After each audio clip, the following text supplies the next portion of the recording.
Hello tout le monde, bienvenue sur notre chaîne YouTube Viens et suis-moi, écoute et prête l'oreille. Je suis Vaya Priyar et je suis heureuse de pouvoir vous retrouver pour une nouvelle semaine et une nouvelle étude de notre programme Viens et suis-moi, étude de l'Ancien Testament.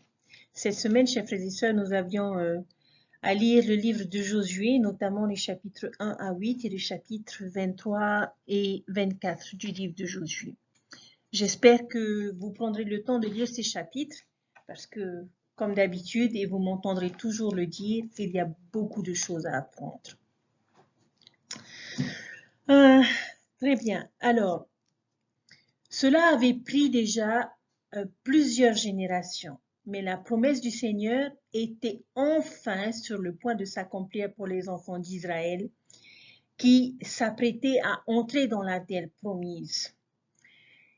Il restait néanmoins quelques obstacles sur leur chemin. Le Jourdain, les murs de Jéricho et un peuple méchant mais puissant qui avait rejeté le Seigneur.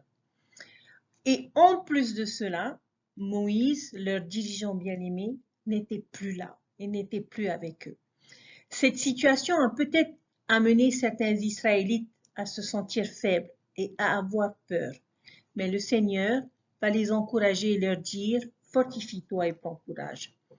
Quelle raison avaient-ils de le faire? Ce n'était pas en raison de leur propre force, ni même de celle de Moïse ou de Josué, mais parce que l'Éternel était avec eux dans tout ce qu'ils entreprenaient.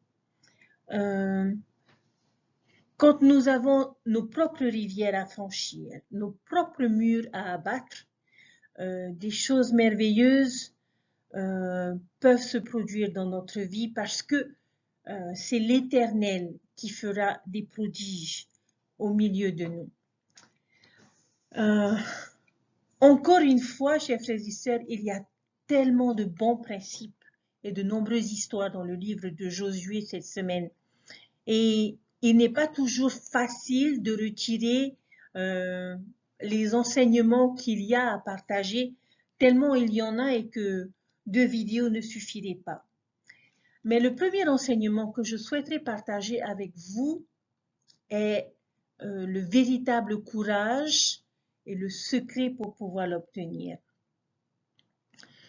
Alors que j'étais avec quelques élèves de 3e pour revoir leur leçon d'histoire, nous sommes arrivés à la leçon de la Seconde Guerre mondiale et notamment le débarquement en Normandie. Dans notre étude, il y avait une image à analyser et cette image représentait les soldats à bord de ce grand navire qui était sur le point de débarquer. Et je me suis mise à imaginer ce que ces soldats devaient éprouver à ce moment-là. Probablement de la peur mélangée avec un peu d'excitation et de détermination. Je ne sais pas vraiment. Mais ce devait être une expérience qui, à mon avis, était intense pour eux. Je peux comprendre que les expériences qu'un homme vit pendant une guerre peuvent avoir un grand impact dans la vie de ces soldats. Si vous étiez un soldat à bord de l'un de ces navires et que la rampe était sur le point de se baisser et que vous entendez autour de vous des tirs de fusil, quelles peuvent être les choses que vous aimeriez savoir à ce moment-là? Je pense, en tout cas personnellement, que nous voudrions tous être préparés et que nous voudrions tous savoir comment armer notre fusil. Nous aimerions connaître les objectifs du débarquement, savoir où nous sommes supposés aller et surtout comment y parvenir, comment atteindre tous ces objectifs. Ce genre de situation est très similaire à ce que Josué et les enfants d'Israël devront faire face au début du livre de Josué. Ils sont sur le point de se préparer à entrer dans la terre promise, à pouvoir la conquérir après toutes ces années qu'ils ont passées à errer dans le désert. La terre promise n'était pas une terre libre, Il y avait des villes, il y avait des guerriers, il y avait des batailles qu'ils allaient devoir affronter pour pouvoir obtenir cette terre promise. Ils se trouvent donc à présent de l'autre côté de la rivière du Jourdain, prêts à débarquer dans cette terre promise. Mais avant de partir, Moïse et le Seigneur avaient quelques conseils à donner à Josué. D'après vous, quel genre de conseils pensez-vous que le Seigneur donnerait à quelqu'un, à une personne qui se trouve dans cette situation? De quoi aurait-il vraiment besoin? Lorsque nous lisons les premiers chapitres, il y a une phrase en particulier qui vient encore et encore dans ces chapitres et qui vont précéder les batailles pour la terre promise. Chers frères et sœurs, nous savons tous que lorsque quelque chose est répété de multiples fois dans les Écritures, c'est une façon que le Seigneur utilise pour mettre l'accent et attirer notre attention sur certains enseignements, pour certains messages. Quelle est cette phrase? Fortifie-toi et prends courage. De quoi aurait-il besoin pour faire face à ces cités, à ces murs, à ces géants et à tous ces conflits qui les attendent? Ils auront besoin de force et de courage, tout comme ces soldats avaient dû faire preuve lors de ces conflits mondiaux. Je ne pense pas qu'il s'agit là d'un courage impulsif dans la précipitation, mais ce serait plutôt ici un courage basé sur la foi, la confiance, la préparation et la sagesse. Et c'est ce genre de courage dont nous allons parler aujourd'hui. Josué et le peuple allaient avoir besoin d'avoir de la force et du courage pour affronter et faire face aux ennemis qui occupaient la terre promise. Il n'y a aucun doute à cela, mais il va faire quelque chose en particulier, ce qui pour moi est assez fantastique. Au milieu de cette bataille physique et réelle qui sont sur le point d'affronter, le Seigneur va dire à Josué que ce qu'il aura le plus besoin, c'est de la force et du courage. Est-ce que c'est pour pouvoir combattre les Cananéens, pour pouvoir assiéger les villes?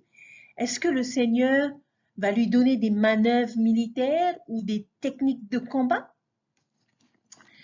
Lorsque nous regardons dans le chapitre 1 et notamment dans les versets 6 et 7, nous découvrons ce que Josué et le peuple aura besoin pour avoir de la force et du courage pour accomplir ces choses. Verset 6. Fortifie-toi et prends courage, car c'est toi qui mettras ce peuple en possession du pays que j'ai juré à leur père de leur donner. Fortifie-toi seulement et aie bon courage en agissant fidèlement selon toute la loi que Moïse, mon serviteur, t'a prescrite. Ne t'en détourne ni à droite ni à gauche afin de réussir dans tout ce que tu entreprendras. Chers frères et sœurs, ces versets nous enseignent qu'ils auront besoin d'avoir de la force et du courage pour agir selon la loi. N'est-ce pas cela fascinant et instructif?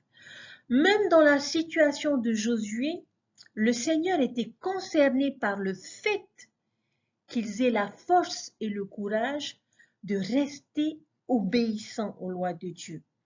Et peut-être que c'est pour cette raison que nous trouvons dans ces versets l'expression « bon courage », parce qu'il faut de la force et du bon courage pour faire ce qui est juste et pour ne pas dévier ni à gauche ni à droite des commandements de Dieu.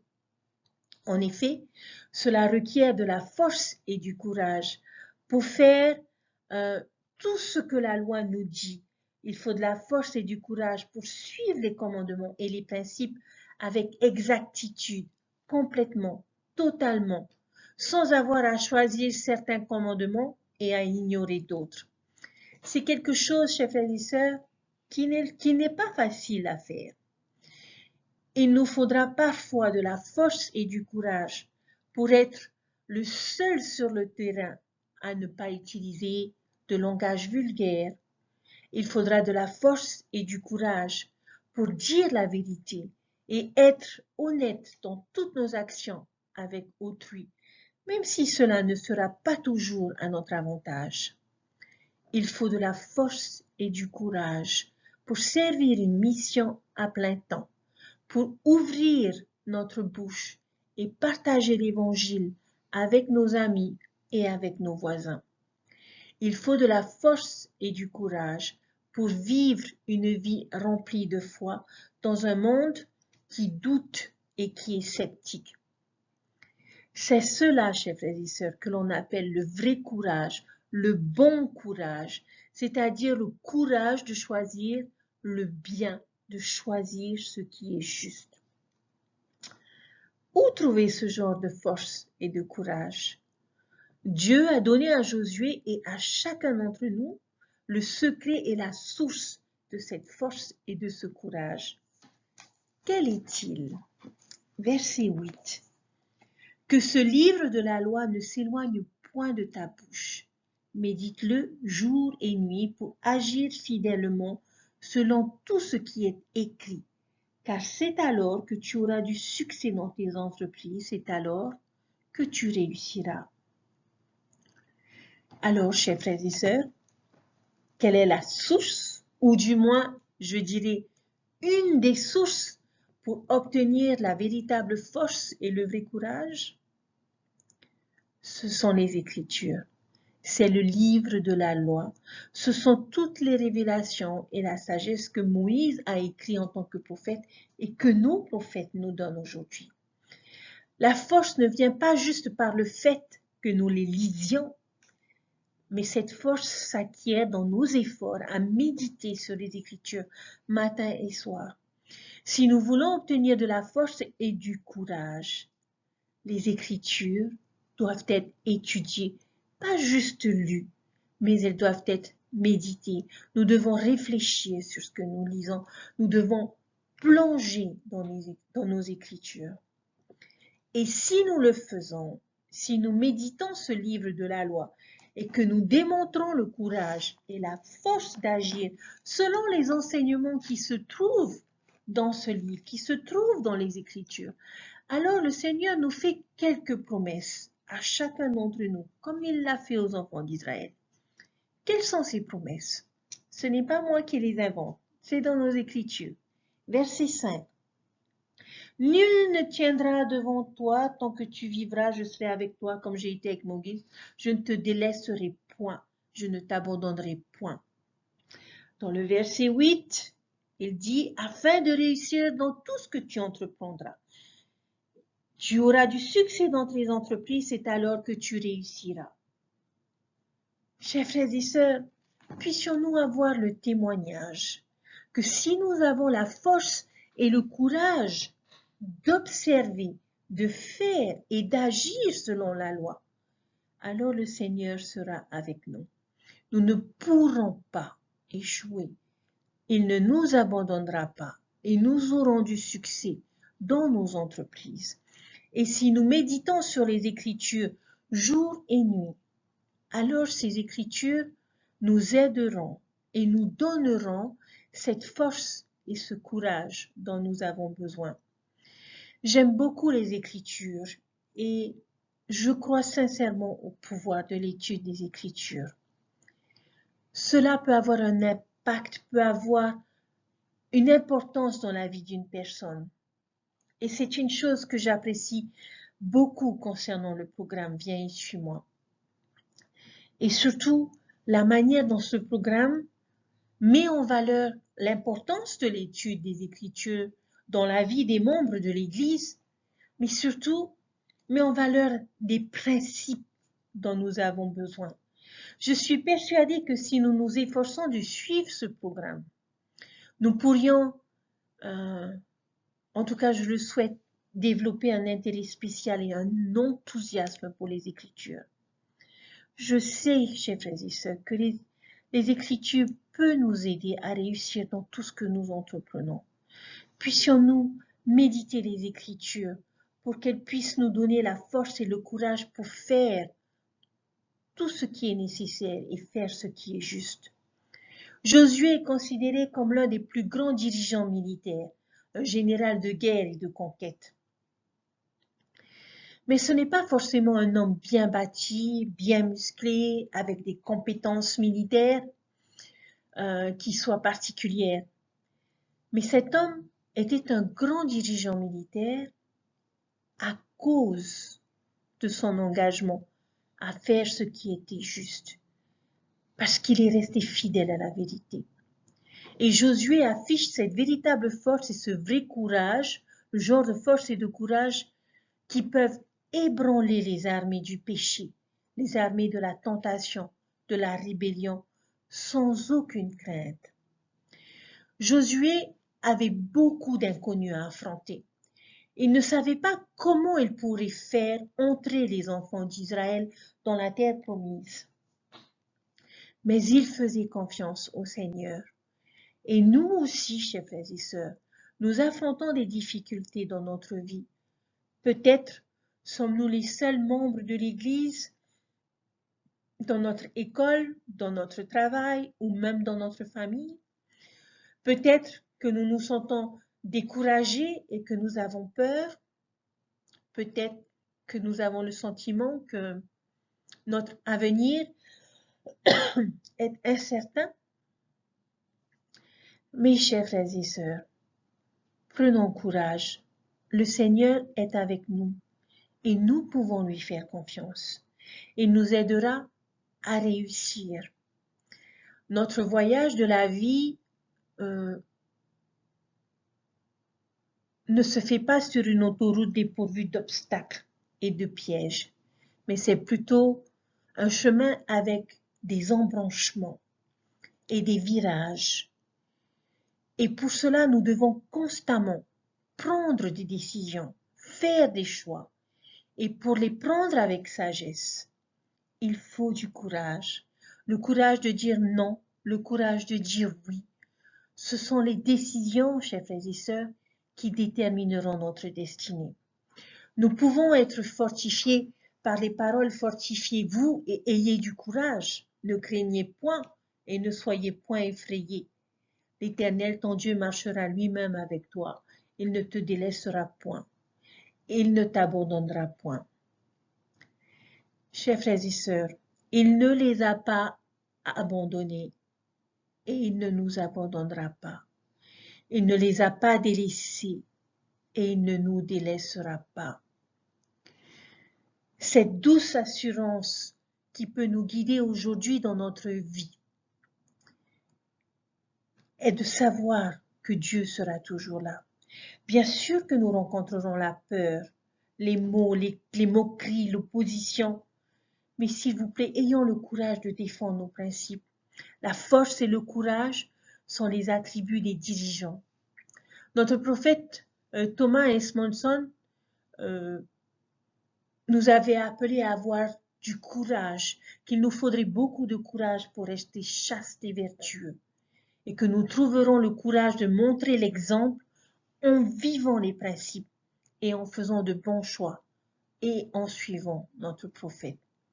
Nous pouvons trouver la force qui nous est nécessaire en nous efforçant quotidiennement, chers frères et sœurs, d'accroître notre témoignage du Sauveur en priant, en lisant et en méditant les Écritures. Nous pouvons trouver la force de montrer la voie aux autres en vivant les principes de l'Évangile que nous trouvons dans les Écritures.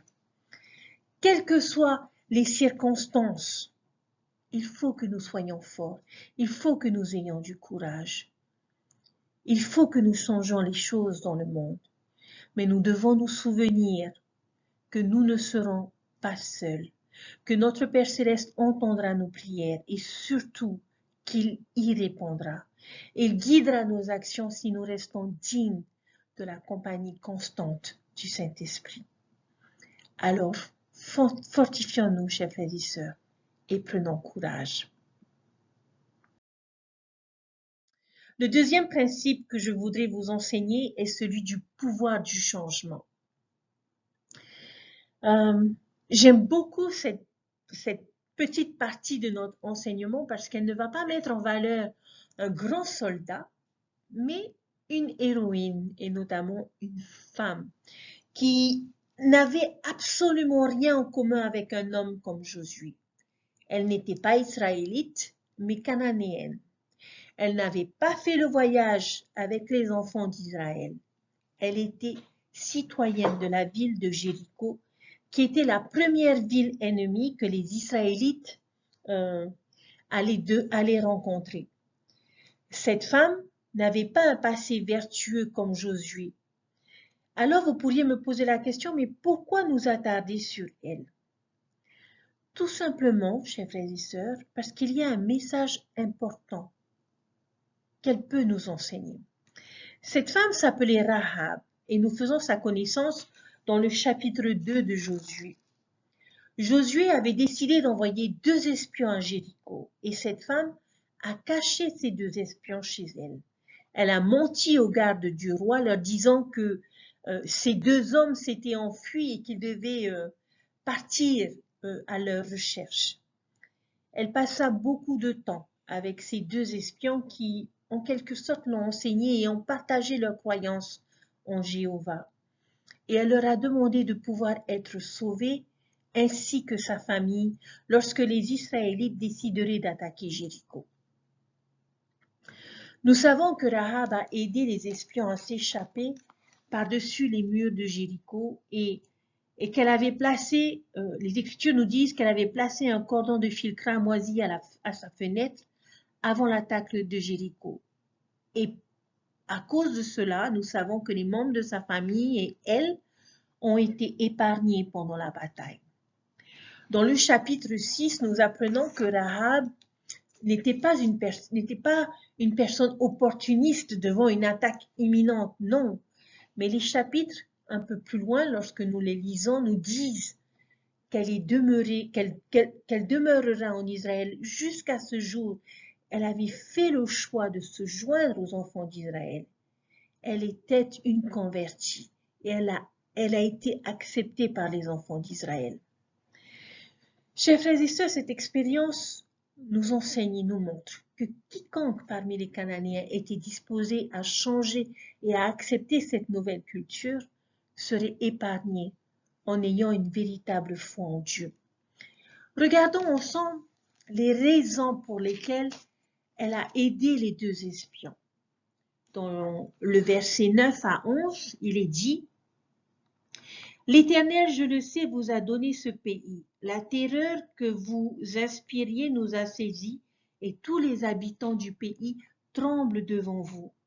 Car nous avons appris comment à votre sortie d'Égypte l'Éternel a mis à sec devant vous les eaux de la mer Rouge, et comment vous avez traité les 2 rois des Amoréens au-delà du Jourdain, Sihon et Og, que vous avez dévoués par interdit.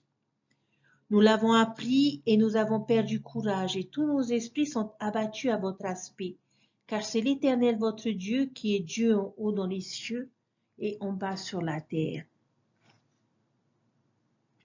Chapitre 2, versets 9 à 11. Chers frères et sœurs, à travers ces versets, nous voyons que cette femme avait foi et avait un témoignage de Dieu. Et il est intéressant, chers frères et sœurs, de comprendre la nature de ce témoignage. A-t-elle vu la mer Rouge se séparer? A-t-elle vécu l'expérience de délivrance des enfants d'Israël d'Égypte? Non. Elle n'a fait que entendre ces choses. Et pourtant, elle croyait et elle était disposée à agir avec cette foi.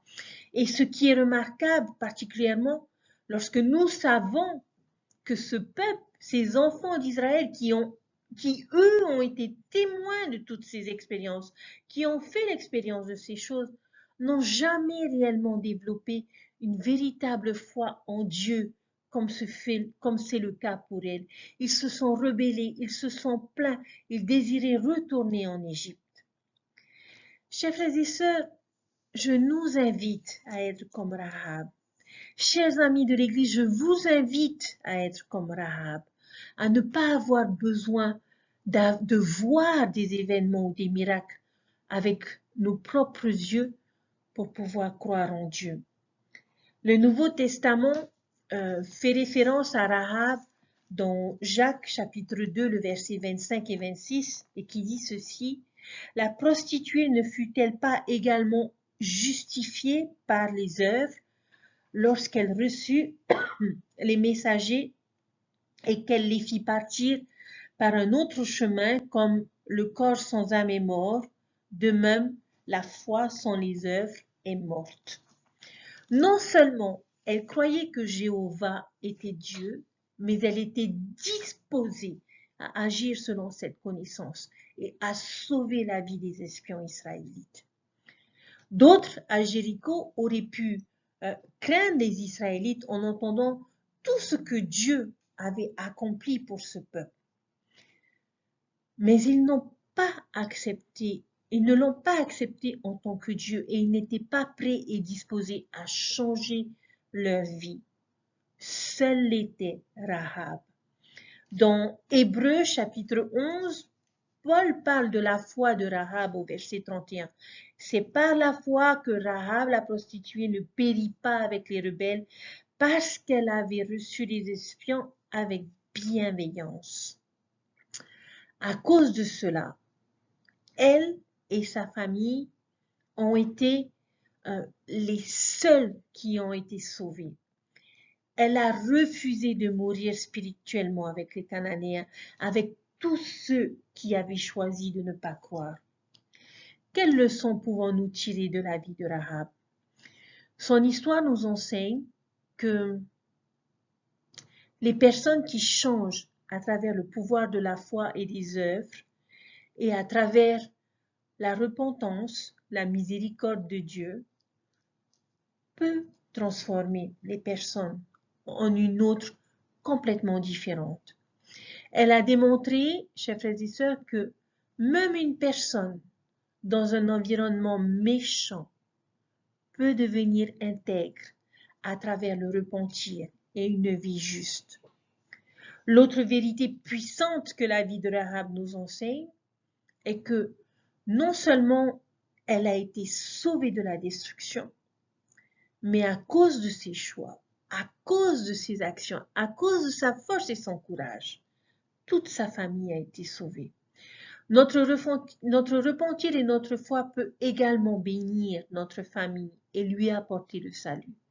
Lorsque nous changeons, lorsque nous choisissons de vivre une vie juste, nous faisons ce choix aussi pour les générations futures, car notre décision affecte notre postérité. Aujourd'hui, chers frères et sœurs, je suis éternellement reconnaissant pour mes ancêtres, pour mes grands-parents, pour mes parents qui ont choisi et accepté de vivre l'Évangile tout au long de ces années et qui ont choisi de changer et de faire partie de cette Église. À cause de leur foi et de leur sacrifice, j'ai l'Évangile dans ma vie. Une personne que j'admire énormément et qui fait encore partie de ma vie aujourd'hui est ma grand-mère, qui a accepté l'Évangile alors qu'elle était mariée à mon grand-père. Et aujourd'hui, elle fait partie des pionnières de l'Église en Polynésie. À l'occasion de l'anniversaire de la Société de secours au mois de mars dernier, j'ai eu le privilège de l'aider à préparer son message en tant que pionnière. Et ce moment partagé avec elle a juste été extraordinaire. J'ai appris beaucoup de choses, beaucoup de sacrifices, beaucoup d'expériences qu'elle a vécues et beaucoup d'engagement de sa part pour rester fidèle à cet évangile qu'elle avait découvert. Je suis reconnaissante que les missionnaires de l'époque aient remis un livre à sa sœur, notamment le livre de Mormon, qui traînait dans la maison et qui a suscité la curiosité de ma grand-mère. Si je suis ce que je suis aujourd'hui, et si cet évangile fait partie de ma vie aujourd'hui, c'est parce qu'elle a su faire preuve de foi, c'est parce qu'elle a aimé le Sauveur et qu'elle a compris son évangile et qu'elle a su transmettre cet amour et cet évangile et ce désir d'être fidèle à Dieu à ma mère qui à son tour m'a transmis cet héritage de foi. Combien mon cœur est rempli de reconnaissance pour cette merveilleuse grand-mère qui fait encore partie de ma vie aujourd'hui et qui continue avec courage de donner la force et le courage de faire ce qui est juste. Mamie, je t'aime. Chers frères et sœurs, les personnes peuvent changer et il est possible d'avoir une foi profonde dans les choses que nous n'avons jamais vues de nos propres yeux, mais que nous savons être vraies.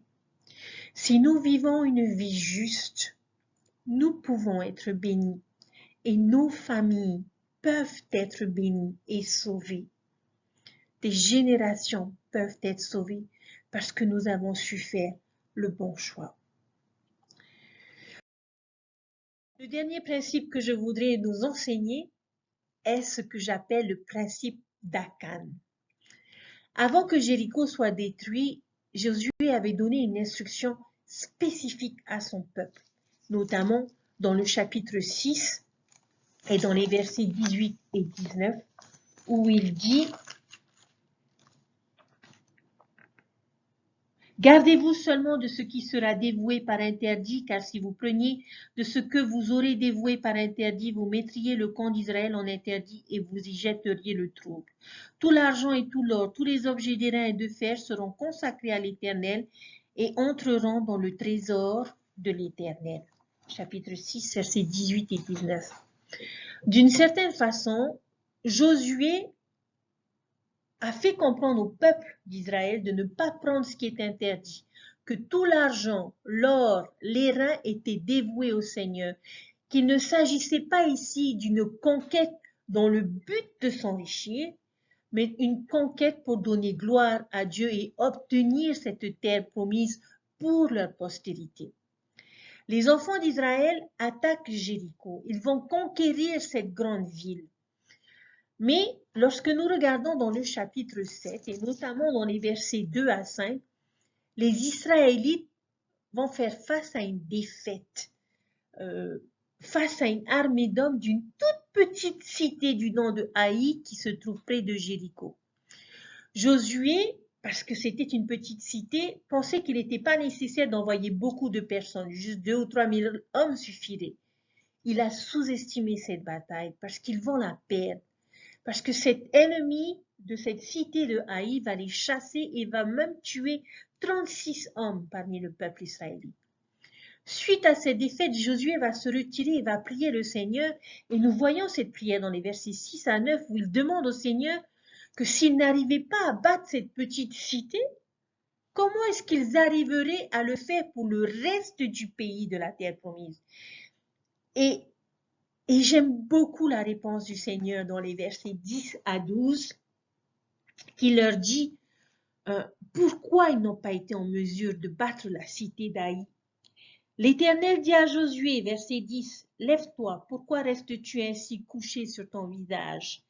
Israël a péché. Ils ont transgressé mon alliance que je leur ai prescrite. Ils ont pris des choses dévouées par interdit. Ils les ont dérobées et ont dissimulées et les ont cachées parmi leurs bagages. Aussi les enfants d'Israël ne peuvent-ils résister à leurs ennemis? Ils tourneront le dos devant leurs ennemis car ils sont sous l'interdit. Je ne serai plus avec vous si vous ne détruisez pas l'interdit du milieu de vous. » Quelle a été la réponse du Seigneur à Josué?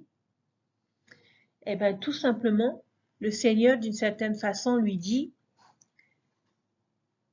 qu'ils ont désobéi. À ce moment-là, Josué a su que des personnes n'avaient pas suivi ses instructions, que des personnes parmi le camp d'Israël n'ont pas pu s'empêcher de s'enrichir. Et c'était le cas particulièrement d'un homme qui était Akan. Le Seigneur avait donné la révélation à Josué et avait révélé que Akan était celui qui avait apporté le trouble dans le camp d'Israël. Josué le fit appeler et l'a encouragé à se confesser, à dire ce qu'il avait fait et caché. En effet, Akan avait pris ce qui était interdit à Jéricho pour lui-même et les avait cachés sous sa tente. Il avait pris, on le voit au verset 21, un beau manteau de chignard, 200 cycles d'argent, un lingot d'or du poids de 50 cycles. Quelle a été la conséquence de cet acte? Akan a été lapidé jusqu'à la mort, lui et sa famille, et tous ses biens. Mais pourquoi ont-ils agi ainsi?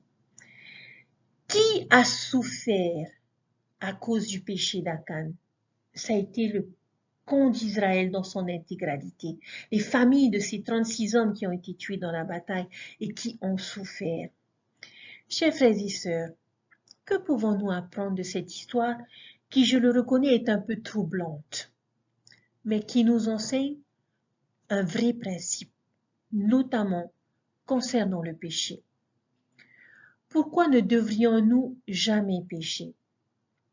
Parce que nos décisions peuvent avoir un effet profond sur la vie des autres. Et c'est ce que l'on pourrait appeler, c'est ce que j'ai appelé le principe d'Akan. Voyons quelques exemples. La pornographie, l'alcool, la drogue. Regardez ce qui est inapproprié ou voire même quitter l'Église. Beaucoup de personnes dans cette situation vont dire que les seules personnes que cela affecte, c'est eux-mêmes. Chers frères et sœurs, le péché ne nous blesse pas que nous, mais chaque action a des retombées sur les autres. Alors, s'il vous plaît, avant de prendre une décision radicale, avant d'endurer et de succomber à la tentation, avant d'abandonner notre foi, nous devrions nous arrêter et nous devrions considérer les ramifications créées par une décision dans notre vie et dans celle de d'autres personnes. Beaucoup de personnes ont souffert à cause de l'offense d'Akan. Les choix d'une seule personne peut causer le trouble et la désunion dans un couple, dans une famille, dans une paroisse, dans un groupe. Et qui souffre généralement dans ces situations? Tous ceux qui sont proches de nous. En premier, nos époux ou épouses peuvent être blessés à cause, par exemple, de la pornographie d'un des deux partenaires. Nos enfants peuvent être blessés par notre malhonnêteté ou notre colère. Nous devons nous souvenir, chers frères et sœurs, que lorsque nous choisissons de nous éloigner de nos alliances et de notre foi, nous ne faisons pas ce choix juste pour nous, mais nous le faisons aussi pour notre postérité. Nous choisissons pour des générations, des enfants, des petits-enfants et des arrière-petits-enfants. Contrairement à Rahab, la décision d'Akan a apporté la destruction et la mort. Bien sûr que nous serons tenus responsables de nos propres décisions, mais je crois profondément dans le pouvoir du sacrifice expiatoire de notre Sauveur Jésus-Christ, qui est le remède à ce genre de situation dans le futur. Mais il est important de comprendre, chers frères et sœurs, l'impact de nos décisions, que cela peut avoir sur les autres avant de faire ces choix. S'il vous plaît, souvenons-nous du principe que si nous connaissons quelqu'un qui en est affecté ou qui a affecté d'autres personnes, parce que nous faisons des choix qui ne sont pas bons, puissions-nous trouver la force et le courage de résister. Chers frères et sœurs, je vous avais dit qu'il y avait beaucoup de principes à découvrir dans ce livre de Josué. C'est sur ces enseignements que je vais finir ma vidéo de cette semaine, chers frères et sœurs. Fortifie-toi et prends courage. Il nous faut de la force et du courage pour affronter les difficultés et les épreuves que nous pouvons rencontrer dans notre vie. Mais si, comme Rahab, nous utilisons cette force et ce courage pour faire des choix justes pour nous tourner vers Dieu, faire confiance en Dieu, croire en lui, nous serons bénis grandement et nous nous rendrons compte que le Seigneur est toujours avec nous et qu'il ne nous abandonne jamais. J'aimerais vous rappeler, chers frères et sœurs, les bénédictions qui sont promises à ceux qui s'efforcent et trouvent le courage de rester fidèles à leurs principes, à leurs alliances, à leur foi. Le Seigneur a dit, « Je ne te délaisserai point, je ne t'abandonnerai point. » Afin de réussir dans tout ce que tu entreprendras. Tu auras du succès dans ton entreprise, dans tes entreprises, c'est alors que tu réussiras. Chers frères et sœurs, je souhaite ces bénédictions pour moi et pour chacun d'entre vous. Puissions-nous rester proches de cet évangile. Et où allons-nous trouver cet évangile, chers frères et sœurs? Dans le livre de la loi, dans nos écritures, dans le livre de Mormon, dans les doctrines et alliances et dans les paroles de nos prophètes. Méditons ces choses, qu'ils fassent partie de notre vie. Prenons le temps de les lire, de les comprendre, d'y réfléchir, pour que nous puissions constamment bénéficier de la présence de Dieu dans notre vie. Et n'oublions pas que les choix que nous faisons aujourd'hui auront toujours des conséquences. Comme j'aime à dire à mes fils, bon choix, bonne conséquence, mauvais choix, mauvaise conséquence. Alors si nous voulons de bonnes conséquences dans notre vie, apprenons à faire de bons choix maintenant. Trouvons la force et le courage de faire ces bons choix, de changer ce que nous avons besoin de changer aujourd'hui et maintenant, pour que nous puissions être bénis et que les postérités qui nous suivront puissent être bénies. Dieu vit et Dieu nous aime. Et c'est pour cela qu'il ne nous laisse pas et qu'il ne nous abandonne pas. Chers frères et sœurs, c'est nous qui le laissons et qui l'abandonnons. Restons proches de lui, restons proches de son évangile. Et grandes seront les promesses et les bénédictions que nous recevrons. Dieu vit, Dieu nous aime, Jésus-Christ est notre Sauveur. Il permet à chacun de changer et de revenir sur le chemin des alliances. Faisons-le, il n'est jamais trop tard. Je vous laisse toutes ces choses au nom de Jésus-Christ. Amen. Je vous souhaite une bonne étude, une bonne découverte et une bonne semaine. Prenez soin de vous et n'oubliez pas, Dieu vous aime. Bye.